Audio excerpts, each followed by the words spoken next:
Hi అందరికీ welcome to my YouTube channel. నేను దేవి ప్రశాంత్ గొన్న. నేను శివరాత్రికి కాశీ వెళ్ళానమాట. కాశీ ట్రిప్లో ఇది థర్డ్ డే. కాశీ దర్శనం అయిపోయిన తర్వాత నెక్స్ట్ డే గయాకి బయలుదేరాము. కాశీ ఫుల్ వ్లాగ్ కింద డిస్క్రిప్షన్లో ఉంటుంది, క్లిక్ చేసి చూడండి, చాలా బాగుంటుంది. అలాగే ఫస్ట్ టైం ఎవరైనా ఈ ఛానల్ని చూసినట్టయితే ప్లీజ్ సబ్స్క్రైబ్ చేసుకోండి. కాశీలో శివయ్య దర్శనం చేసుకొని నైట్ గంగాహారతి చూసి కాలభైరవ స్వామి టెంపుల్కి వెళ్ళి నైట్ అక్కడే స్టే చేసి మార్నింగ్ బయలుదేరాము. కొంచెం ఎర్లీగానే బయలుదేరాము. గయా వెళ్ళేసరికి ఆఫ్టర్నూన్ అయిపోద్ది. మళ్ళీ అక్కడ చూడాల్సిన ప్లేసెస్ మళ్ళీ లేట్ అయిపోద్ది అని చెప్పేసి కొంచెం తొందరగానే బయలుదేరిపోయాము.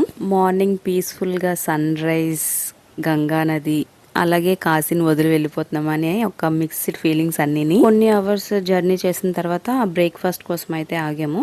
ఆల్రెడీ ఒకసారి ఆగి టీ తాగాము. మళ్ళీ ఇంకొంచెంసేపు జర్నీ చేసిన తర్వాత బ్రేక్ఫాస్ట్ కోసం ఆగామన్నమాట. 3 days నుండి ఇడ్లీ దోశ తిందామంటే ఎక్కడ దొరకలేదు. టిఫిన్కి చాలా ఇబ్బంది పడ్డాము. కానీ ఇక్కడ బతికించాడు దోశ ఉందని చెప్పి. కొంచెం రేట్ ఎక్కువైనా సరే మంచిగా ఆ రేటుకి న్యాయం చేసేలా మంచి దోశ వేసి ఇచ్చాడు. ఆఫ్టర్ 3 days ఒక మంచి బ్రేక్ఫాస్ట్ దొరికింది.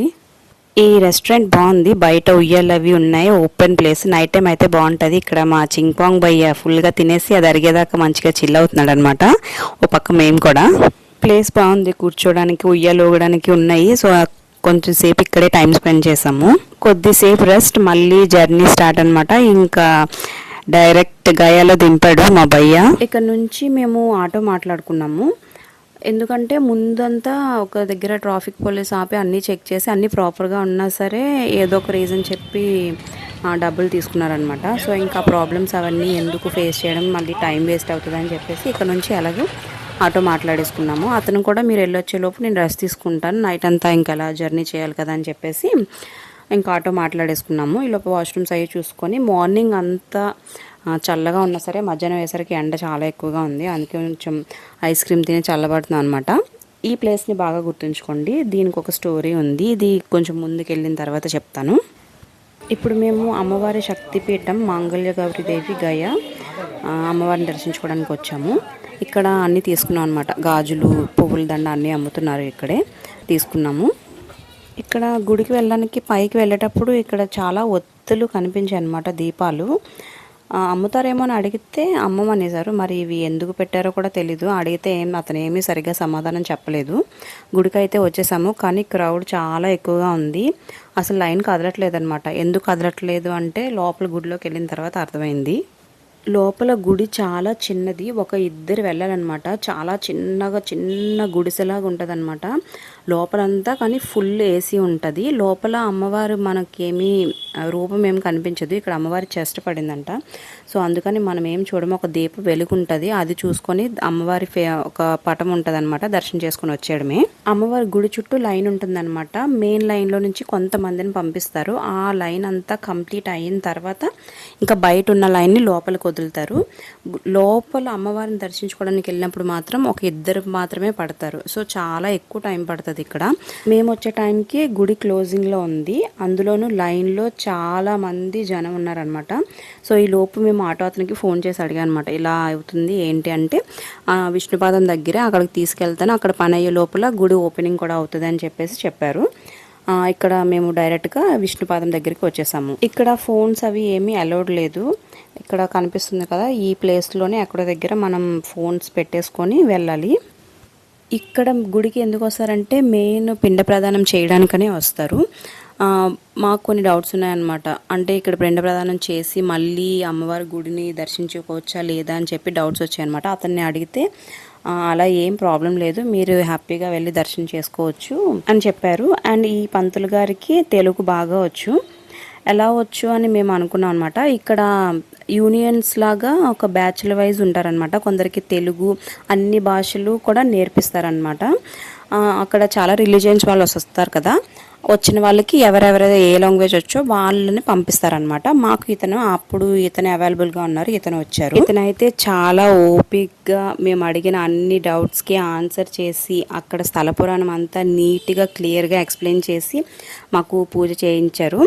యాక్చువల్లీ ఫోన్స్ అలౌడ్ లేదు. ఇతను ఫోన్ తీసుకొని మేము అడిగాం అనమాట, మీ ఫోన్ తీసుకొని కొంచెం రికార్డ్ చేసుకోవచ్చా అని చెప్పేసి. అతను ఫోన్ ఇచ్చారు. ఆ తర్వాత నెంబర్ ఇస్తే మాకు ఇవన్నీ ఫార్వర్డ్ చేశారనమాట. ఇక్కడ ఒక్కసారి పిండ ప్రదానం చేస్తే మనం సంవత్సరికాలు చేస్తాం కదా, అమావాస్య పూజలు, సంవత్సరికాలు, ఈ తర్వాత ఇంకే పూజలు పెద్దవాళ్ళకి చేయకపోయినా సరే ఏ దోషాలు ఉండవంట. గయా అనేది గయాసురుడు అనే రాక్షసుడు శరీరం పైన ఉన్న ఊరు. గయాసురుడు ఎప్పుడూ కోలాహలం అనే ఒక పర్వతం మీద ఉండి విష్ణు ఆరాధన చేసేవాడంట. ఒకరోజు విష్ణు ప్రత్యక్షమై తనకి ఏం వరం కావాలని చెప్పేసి కోరుకోమంటే అతనేమో, స్వామి నన్ను అందరూ రాక్షసుల్లా చూస్తారు, నన్ను రాక్షసుల్లా చూడకూడదు, అందరూ మంచిగా చూడాలి, నేను ఎవరిని పట్టుకుంటే వాళ్ళందరూ వైకుంఠానికి వచ్చేయాలని చెప్పేసి కోరుతాడంట. అలాగే అని చెప్పేసి విష్ణువు ఆ కోరికను నెరవేరుస్తాడనమాట. అప్పుడు గయ ఎవరిని పట్టుకున్నా సరే వాళ్ళందరూ వైకుంఠానికి వెళ్ళిపోతారంట. ఈ విషయం యమధర్మరాజు తెలుసుకొని బ్రహ్మ విష్ణు దగ్గరికి వెళ్ళి అడుగుతాడనమాట, దీనికి ఏదైనా పరిహారం చెప్పండి అని. బ్రహ్మదేవుడు బ్రాహ్మణ రూపంలో వచ్చి నాకు ఒకటి చేస్తావా అని చెప్పేసి అడుగుతారనమాట. అందరికీ నేను చేస్తున్నాను, వైకుంఠానికి పంపిస్తున్నాను, మీకు చేయనానంటే ఏం కావాలని అడిగితే, నీ శరీరం పెద్దదిగా ఉంది, నీ పైన కూర్చొని నేను యజ్ఞాలు యాగాలు చేస్తాను అని చెప్పి అడిగితే అలాగే చేసుకోమంటాడంట. కూర్చొని యాగం చేయడం మొదలుపెట్టినప్పటి నుంచి గయాసురుడు కదులుతూనే ఉంటాడనమాట. తర్వాత ఒక పెద్ద పర్వతం తెచ్చి మీద పెడతారంట, అయినా సరే కదులుతూనే ఉంటాడంట. ఆ తర్వాత దాని మీద మొత్తం దేవతలందరూ దేవుళ్ళందరూ వచ్చి కూర్చున్నా సరే కదులుతూ ఉంటాడంట. కానీ విష్ణు పాదం పెట్టేసరికి ఆయన స్పర్శకి చల్లబడి అసలు నిద్రపోయి అసలు కదలడంట. ఫస్ట్ది, నా మీద ఎంతమంది దేవి దేవతలు వచ్చి ఇక్కడ కూర్చున్నారో అందరూ ఇక్కడే ఉండాలి. అలాగే రెండోది, వైకుంఠానికి అందరినీ పంపలేం కదా, సో ఇక్కడ వచ్చి పిండ ప్రదానం ఎవరైతే చేసి ఆ పిండాన్ని నీ పాదాల మీద ఎవరైతే పెడతారో వాళ్ళకి మోక్షం కలిగించమని కోరుకుంటాడు. అలాగే మూడోది, ఎప్పుడైతే ఇక్కడ పిండ ప్రదానం జరగదో అప్పుడు నేను ఇక్కడ నుంచి లేస్తాను అని చెప్పేసి కోరుకుంటాడనమాట. అలాగే జరుగుతుంది.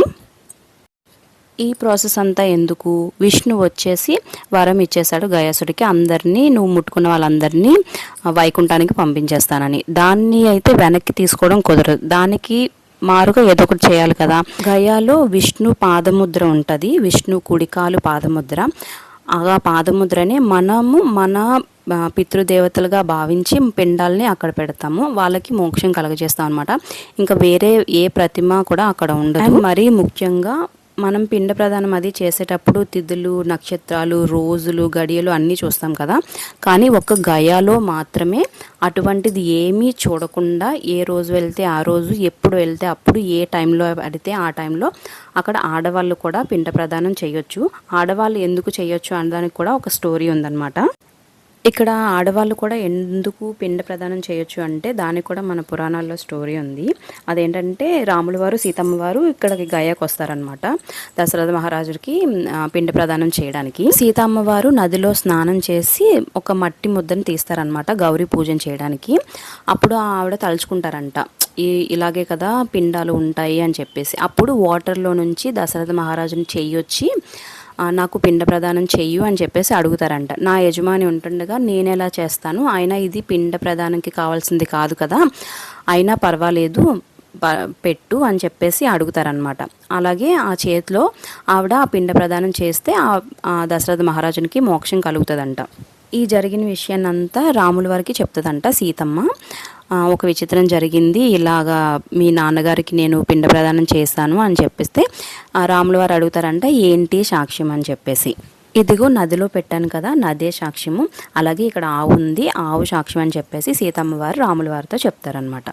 కానీ రాముల వారేమో నదిని అడిగినప్పుడు నదిలో నీళ్ళని రాముల వారు తీసుకోరేమో పిండ ప్రదానం చేయడానికి, నాకు పుణ్యం రాదేమో అని చెప్పేసి అమ్మవారు చేయలేదు అని చెప్పేసి అబద్ధం చెప్పేస్తుందంట నది. అలాగే ఆవు కూడా పితృకార్యాలు అయిన తర్వాత గోగ్రాసం ఇస్తారు కదా, సో అది నాకు దొక్కదేమో అని చెప్పేసి ఆవు కూడా అబద్ధం చెప్పేస్తుంది అనమాట, చేయలేదు అని చెప్పేసి. పక్కనే ఉన్న మర్రి చెట్టు రాముల వారికి చెప్తుందంట, అమ్మవారు ఇలాగ పిండ ప్రదానం చేశారు, నేను చూశాను, ఇది నిజం అని చెప్పేసి. ఈ లోపు ఆకాశంలో నుండి దశరథ మహారాజు వాయిస్ వినిపిస్తుందంట, అమ్మవారు సీతమ్మవారు నాకు పిండ ప్రదానం చేసింది అని చెప్పేసి. సీతమ్మవారికి కోపం వచ్చి నదికి ఆవుకి ఒక శాపం ఇస్తుంది అనమాట. అలాగే మర్రి చెట్టుకు కూడా ఒక వరం ఇస్తుంది. నదికి ఏమి ఇస్తుంది అంటే నది లోపల నుంచే ఉంటుంది, బయటికి రాదనమాట. మీరు స్టార్టింగ్లో చూసినట్టయితే ఒక ప్లేస్ చూపించాను కదా, గుర్తుపెట్టుకోండి అని సరే, అదంతా నది ప్రవాహం అంట. అక్కడ తవ్వితే వాటర్ వస్తుంది కానీ బయటకైతే వాటర్ ఉండదంట, ఎప్పుడు ఎండిపోయే ఉంటుందంట. అలాగే ఆవుని మనం మొత్తం బాడీ అంతా పూజిస్తాం, వెనకన పూజిస్తాం, లక్ష్మీదేవి ఉంటుందని. మొహం పూజించమన్నమాట. మొహం పట్టుకుంటే శాపం తగులుతుందని చెప్పేసి అమ్మవారు శాపం పెడతారు. అలాగే మర్రి చెట్టుకి సూర్యుడు చంద్రుడు ఉన్నంత వరకు మర్రి చెట్టు ఎప్పుడూ పాడవకుండా అలాగే ఉంటుందని చెప్పేసి మర్రి చెట్టుకి వరమిస్తారు. ఇది అతను చెప్తుంటే నేను తెలుసుకున్న స్టోరీ. అసలు నాకు ఒక గయ ఊరుందని, ఇలా పిండ ప్రదానం చేస్తారని అక్కడికి వెళ్ళేంత వరకు తెలియదు అసలు నాకు. గయాలో 3 చోట్ల అయితే పిండాలు పెట్టిస్తారనమాట. మనం పూజ చేసిన పిండాల్ని 3 భాగాలుగా చేసి, ఒకటి విష్ణు పాదాల దగ్గర, ఒకటి మర్రి చెట్టు దగ్గర, ఒకటి నదిలో. అక్కడ నది ఏదైతే ఉందో అది స్టోరేజ్ వాటర్ అంట. అది ఫస్ట్ ఏవో ఇలా చేతులు మార్పించి కుడి చేయి అటు పెట్టి ఇటు పెట్టి ఏవో పూజ చేశారు. ఆ తర్వాత మన గోత్రంతో పూజ చేయించేసి మన అమ్మమ్మలు తాతయ్యలు నానమ్మలు ఎవరెవరు ఉన్నారు ఏంటి అని చెప్పేసి లేని వాళ్ళ కోసకి పిండ ప్రదానం చేయించారనమాట. మన గోత్రం చెప్పి మన ఫ్యామిలీలో మేమైతే ఎవరికి పెట్టాలనుకుంటున్నామో ముందు వాళ్ళకైతే పూజ చేయించేసి, ఆ తర్వాత మిగిలిన మన ఫ్రెండ్స్ రిలేటివ్స్ మిగిలిన ఎలా ఎవరికైనా సరే పెట్టొచ్చు. మన రిలేటివ్స్ వాళ్ళ గోత్రాలు అవి తెలిస్తే వాళ్ళ గోత్రం చెప్పి వాళ్ళకు కూడా పెట్టొచ్చు. మా ఫ్యామిలీలో అయితే చాలామంది లేరు. మా ఆయన వాళ్ళ నానమ్మ తాతయ్య మా మావయ్య గారు బావగారు తర్వాత మా చిన్నబాబు అలాగే రీసెంట్గానే మా బాబాయ్ కూడా లేరు. సో వాళ్ళందరికీ మేము పిండ ప్రదానం చేసాము. ఇలా వాళ్ళ రుణం తీర్చుకోగలిగే అవకాశం మాకు వచ్చింది. ఇక్కడ వరకే వీడియో రికార్డ్ చేశాను. ఆ తర్వాత అతను వెళ్ళిపోయారు. వేరే అతన్ని మాకు అప్పగించి మెయిన్ గుడి దగ్గరికి తీసుకెళ్లారనమాట. అతను విష్ణుపాదాల దగ్గరికి, ఆ తర్వాత మర్రి చెట్టు దగ్గరికి, ఆ తర్వాత నది దగ్గరికి తీసుకెళ్ళి ఆ పిండల దగ్గరుండి పెట్టించారు. ఇంకా అక్కడంతా కంప్లీట్ చేసుకొని మళ్ళీ శక్తిపీఠం దగ్గరికి వచ్చేసాము. మేము వచ్చేసరికి గుడి ఓపెన్ అయింది కూడా ఎక్కువగానే ఉంది. ఇక్కడ కూడా చాలా టైం పట్టింది. అమ్మవారి దర్శనం అయిపోయిన తర్వాత ఇక్కడ కాలభైరవ స్వామి అలాగే శివయ్య కూడా ఉన్నారు. వాళ్ళ దర్శనం కూడా చేసేసుకున్నాము. ఇక్కడ ముందు వచ్చినప్పుడు పంతులు లేరు కానీ ఇప్పుడు వచ్చి పంతులు ఉన్నారు. అభిషేకం కూడా చేసాము. ఇక్కడ నుంచి నెక్స్ట్ మేము సీతమ్మ వారికి సంబంధించిన ఒక టెంపుల్కి వెళ్ళాము. కానీ ఆ వీడియోస్ మిస్ అయ్యాయి అనమాట. మళ్ళీ అక్కడ నుంచి అక్కడ దర్శనం అది చేసుకునేసరికి ఈవినింగ్ అయిపోయింది. మరీ రష్గా లేదు కానీ అక్కడికి వెళ్ళేసరికి ఈవినింగ్ అయిపోయింది అనమాట. ఇంకా ఇక్కడ నుంచి అంతా ఇంకా బోధ్గయ అనమాట. ఇది పూరి జగన్నాథ్ టెంపుల్. ఇక్కడ కొన్ని టెంపుల్స్లో ఫోన్ ఎలా వస్తుందనమాట. ఆ టైంకి మా పిల్లలకి ఫోన్ చేశాను, బుద్ధుని విగ్రహాలు అవి చూపిద్దామని చెప్పేసి. ముందు ఇక్కడ పూరి జగన్నాథ్ని చూపించాను. ఆ తర్వాత కొన్ని బుద్ధిస్ట్ టెంపుల్స్కి వెళ్ళిన తర్వాత అక్కడ కూడా ఫోన్ అలౌడ్ ఉందన్నమాట. సో అక్కడ కూడా కొన్ని బుద్ధి విగ్రహాలు చూపించాను.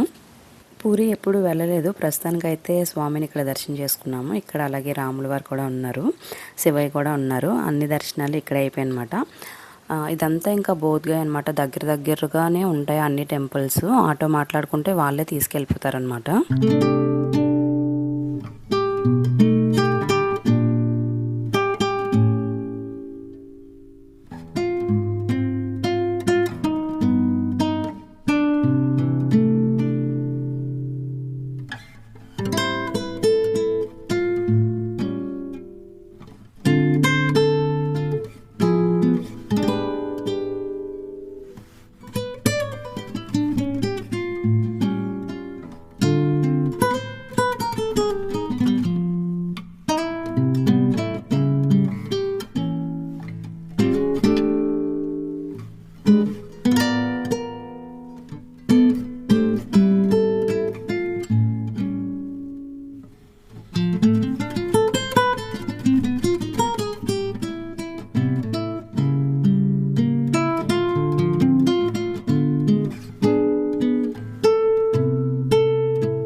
బోధ్గయాలో దగ్గరలో చాలా టెంపుల్స్ ఉన్నాయి, కానీ మెయిన్ బోధ్గయాలో చూడాల్సిన టెంపుల్ కాదు ఇది. ఇక్కడ చెట్టు ఉందన్నమాట, బుద్ధునికి జ్ఞానోదయమైన చెట్టు అంట. అసలు సెక్యూరిటీ ఎంత ఉందంటే 2 సార్లు చెక్ చేశారు బయటంతా, మళ్ళీ లోపలికి వెళ్ళాక చెక్ చేశారు. లోపలంతా ఏసీ కూల్గా ఉంది, ఆ చెట్టుని అలా కాపాడుతున్నారంట. సో చాలా చెకింగ్ చేసి పంపించారు. ఇంకా లోపలికి వెళ్తే ఏదో చైనాలో ఎంటర్ అయినట్టే ఫీల్ వస్తుంది. ఇంకా వాళ్ళే ఉన్నారనమాట, చాలా ఎక్కువ మంది వాళ్ళే ఉన్నారు. ఎవరో రేర్గా తెలుగు వాళ్ళు ఇలా విజిట్ చేయడానికి ఉన్నారనమాట. ఈ టెంపుల్ అయితే చాలా బాగుంది. చెట్టు కింద కాసేపు ధ్యానం కూడా చేసాము. లోపల గచ్చులవి ఎంత చల్లగా ఉన్నాయో, అలాగే రియల్ ఫ్లవర్ డెకరేషన్ అనమాట. చాలా బాగుంది. అండ్ అస్సలు ఫోన్స్ అలౌడ్ లేదనమాట, నార్మల్గా చూసి వచ్చేయడమే. ఆ చెట్టుని చాలా జాగ్రత్తగా కాపాడుతున్నారు, అంటే ఎవరో వెళ్ళి ఆ చెట్టుని అసలు పాడు చేయకుండా అనమాట. ఇంకా ఇంపార్టెంట్గా చూడాల్సినవి ఇంకొక 2 బుద్ధుని స్టాచ్యూస్ ఉంటాయన్నమాట. ఇక్కడే టైం అయిపోయిందనమాట, చాలా టైం పట్టేసింది. ఇంకా బయట నుండే చూసేసాము అవి 2. లోపల ఆ తర్వాత వచ్చి యూట్యూబ్లో చూశాను, లోపల చూడడానికి ఏమైనా ఉందని చెప్పేసి ఏం లేదు. బయట నుంచి ఏ స్టాచ్యూస్ కనిపిస్తాయో అవే మనం లోపల చూస్తాము. ఇంకా ఇక్కడ ఒక్కటి జస్ట్ ఇంకా హాఫ్ అన్ అవర్లో క్లోజ్ చేసేస్తారనగా ఒక ప్లేస్కి వచ్చామన్నమాట. అది ఇక్కడ బుద్ధుని పడుకొని ఉంటారు. ఈ స్టాచ్యూ కూడా చాలా బాగుంది, అండ్ లైటింగ్లో కూడా ఇంకా బాగుంది. ఇలా పడుకొని ఉంటారనమాట స్టాచ్యూ. చూడడానికి లైటింగ్స్లో చాలా బాగుంది. ఇంకా ఆల్మోస్ట్ ఒక 15 మినిట్స్లో క్లోజ్ చేసేస్తారనగా వెళ్ళామన్నమాట. అంత రష్ ఏం లేదు, ఇంకా లాస్ట్లో కదా, మేమే ఉన్నాము లాస్ట్లో. ఇంకా లాస్ట్ అనమాట, ఇంక ఇక్కడితో ఓపిక కూడా అయిపోయింది. ఇంకా ఈవినింగ్కి అసలు ఎక్కడికి వెళ్ళబుద్ధి అవ్వలేదు, కానీ ఆటో మాట్లాడేసుకున్నాము. ఇంకా మళ్ళీ ఎప్పుడో కదా వస్తాము, ఇంకా ఓపిక తెచ్చుకొని ఎలాగో కంప్లీట్ చేసేసాము. ఇంక ఇక్కడ నుంచి కార్ ఎక్కడైతే పార్క్ చేశారో అక్కడికి వెళ్ళిపోతాము, ఆటో అక్కడే దించేస్తుంది. ఇంకా అక్కడికి వెళ్ళిన తర్వాత ఒక రెస్టారెంట్ దగ్గర ఆగి తినేసి ఇంకా చలో ట్రావెల్ అనమాట. నైట్ అంతా మా చింగ్పొంగ్ బాయ్ బాగా రెస్ట్ తీసుకొని ఉండుంటాడు. ఇంకా నైట్ అంతా ట్రావెల్ చేసేస్తాము, మార్నింగ్ ఒరిస్సాలో దిగుతాము. ఇది ఇవాళ వీడియో నచ్చితే లైక్ చేయండి, నా ఛానల్ని సబ్స్క్రైబ్ చేయండి. Thank you for watching. Bye.